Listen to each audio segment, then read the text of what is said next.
Hey, welcome. So I'm happy to be here and to take a few minutes to describe the launch of a new meditation protocol I've been developing over the last couple of years, and a new course that's coming up. A new course that'll be here, arriving October 11th. And you can find out all that information on my website, rodstryker.com.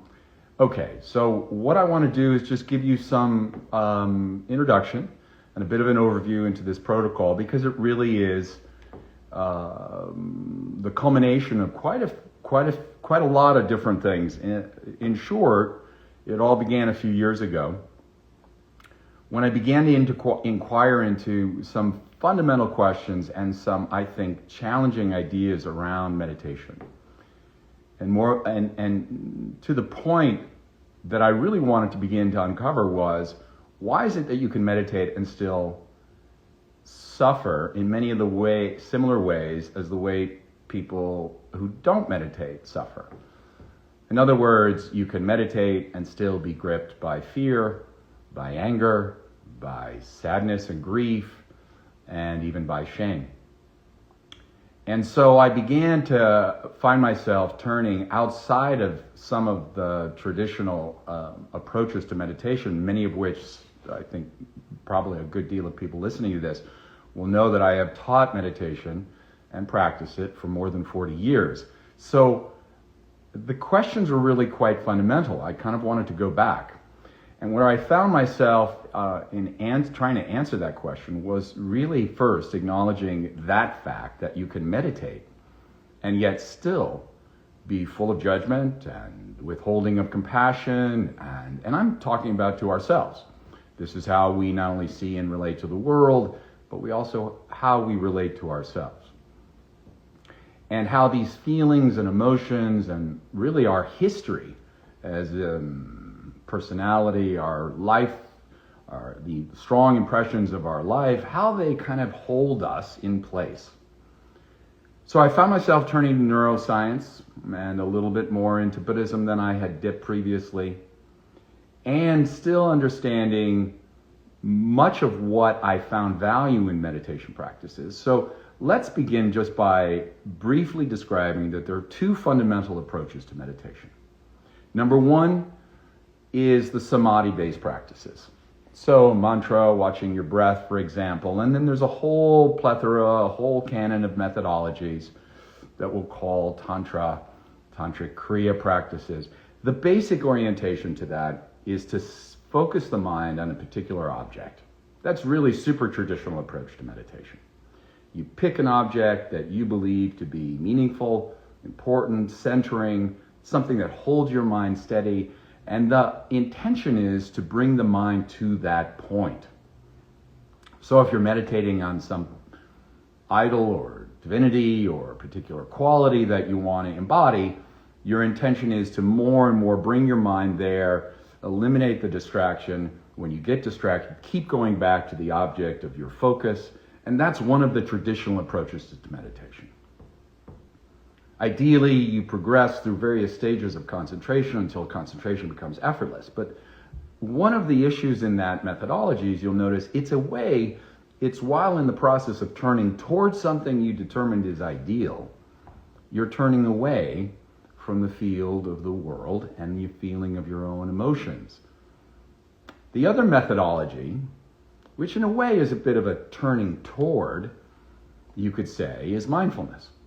And this has been clinically proven. By the way, both forms of meditation are very good for our brains, are very good for our emotions. They show, again and again and again, the research shows powerful changes, even in the brain, as well as a bit of how we relate to ourselves. The second type of meditation then is the mindfulness practices, this kind of metacognitive awareness where we begin to objectify all of those thoughts, emotions, and feelings that we have throughout our life. Okay, so those two are the fundamental approaches. But still, the question is, why do these ways of reacting to the world, rooted in these ancient memories and experiences, seem to come back again and again and again and again? And so those are the questions I was posing. And I began to find powerful correlates into the science of how our brain works. So what's inescapable is that for the rest of our life, we, one, will have a body. And as a result, our brain is really fundamentally, its primary concern is to keep the body intact, to ensure our survival, and to pass on our genes. And as a result, there are various things that I'll be teaching about in this course that are quite relevant to understand about how your brain works. It will prioritize. Our brain does things like negativity bias. That means we lean into the fear. That is leaning into fear and worst case scenario. That's how our brain literally works. That's a priority. There is also confirmation bias, which is that the particular prejudices and beliefs that we have, which invariably are shaped by our early life experiences, they will predominate and influence how we react, and frankly, how we perceive everything. It's through this lens of confirmation bias. And you and I probably now more than ever experience that in the world that we are living. We're siloed into those opinions and ideas and people we believe are right based on our point of view, i.e. confirmation bias. And we push away those that we don't. In fact, we begin more and more, and now the division gets wider and wider. The key thing to understand is that your brain is actually not geared toward freedom. It's geared toward the propagation of your genes and moving you and helping you sustain your life, your physical body, your mortality. It's not geared toward understanding and relating to the world through a wealth of inner joy. Your brain is actually, in a sense, protecting you from various qualities, stored memories that it deems as, let's say, fearful. So how do we begin to bypass this? Well, what I began to find in my research, meditation, inquiry, was powerful correlates in some of the ancient wisdom and how and in what specific ways it relates to some of these fundamental ways that our brain works. So in this meditation protocol, what I've developed is an ability to intersect, to really take the best of both approaches to meditation. The mindfulness-based approach, which is the intent of objectifying, taking a larger view of our mind, larger view, and in a sense creating a kind of healing distance where we can begin as we would for a dear friend or as a good therapist might provide for us. Is there a way that I can, by creating a gentle distance from, becoming more spacious from my experience, understand it better? It's not a question, by the way, of just trying to eliminate, reaching for the extent of your meditation practice. So you spend 10, 20 minutes on your meditation cushion and you reach a neutral condition. This is something that both meditation approaches seem to have in common. The samadhi-based practice is to join with something deeply healing and profound and illuminating. The mindfulness-based practice is, again, to get distance from the mind, to reach an experience of peace or awareness or effortlessness or even compassion. However, here's the thing. Your amygdala stores both all of your memories, your fears, your anxieties. And as those triggers come back into our life, those experiences rise to the surface. So we know that just taking a break from our thoughts does not actually eliminate the memories. What I wanted to develop and what I began to find in my research and in my experience and in my decades of meditation practice is to understand that there are actually portions of the brain, subtle centers, we could call them chakras, that elicit a coherent state of awareness. that allow us then to begin to heal those memories.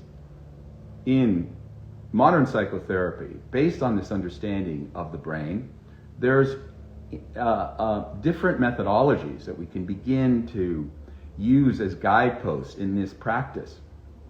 So inhibitory learning therapy, ILT for short, is something that teaches us how we begin to create new memories based on a state of awareness or unified presence. And in that unified field of presence, we begin to create new associations to memories. I won't go on too much longer, but I will say that in the time that I've had a chance to teach this to some groups, the outcomes have been profound.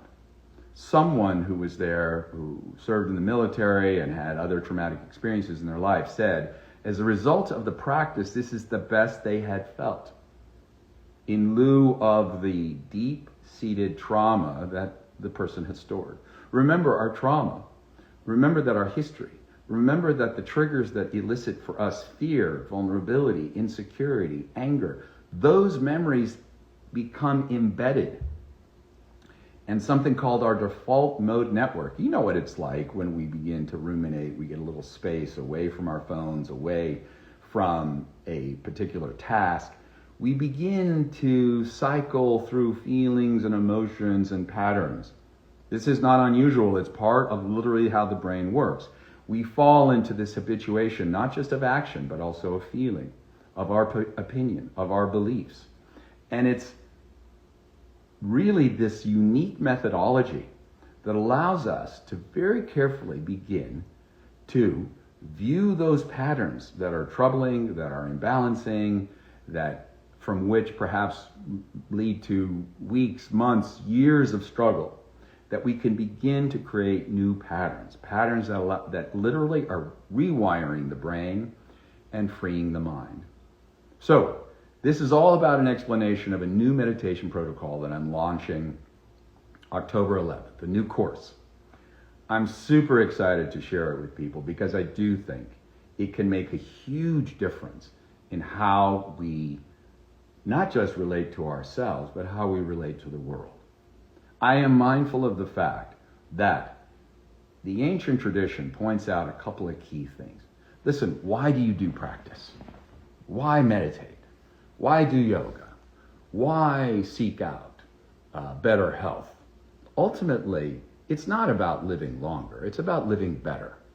And I would offer that it's about finding greater freedom in our life, greater capacity for joy, to really slowly pull back and slowly dissipate the ways that we protect ourselves, the ways that we push certain aspects of ourselves to the side. We could call it shadow, you could call it in the dark. But what this methodology allows us to do is simultaneously become more open to the innate joy that really is all-pervading. And not only the innate joy then, but also to begin to heal and bring coherence to the parts of us that are incoherent, the parts of us that hold on to this distinct sense of what makes us us.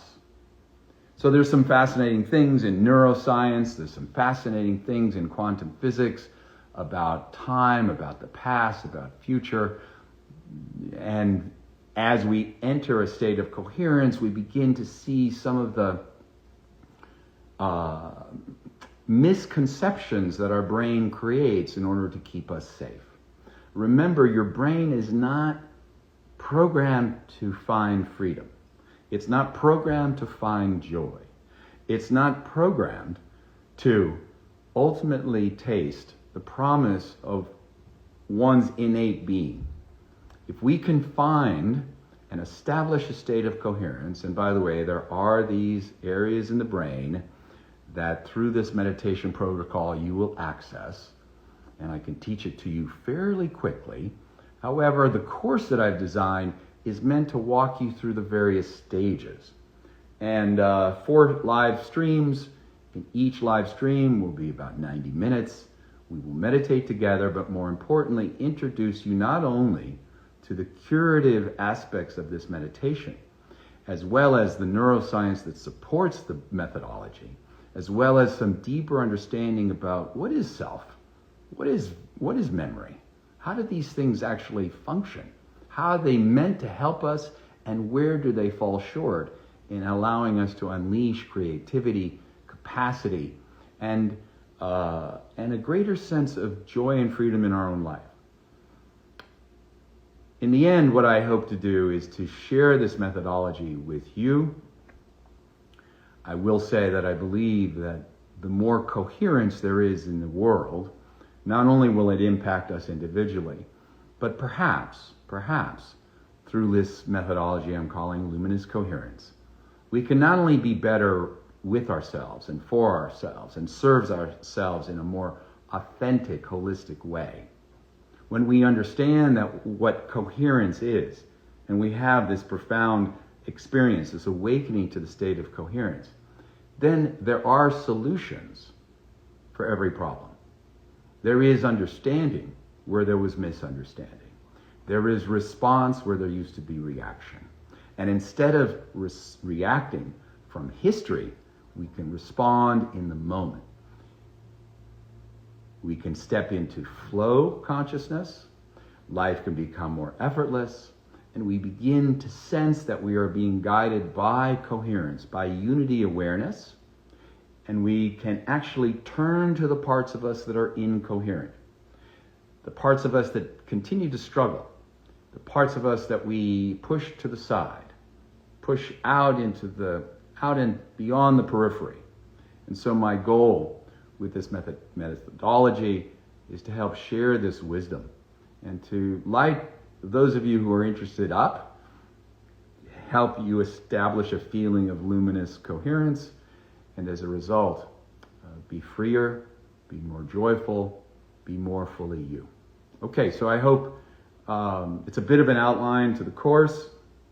I hope you'll join us October 11th. You can find more information here. The course is now available, at rodstriker.com. So please join me, and let's all be a little more coherent, a little kinder, a little stronger, or even a lot stronger. Really be the fullest version of ourselves. Okay. Thank you so much, and I look forward to seeing you in the future. All the best.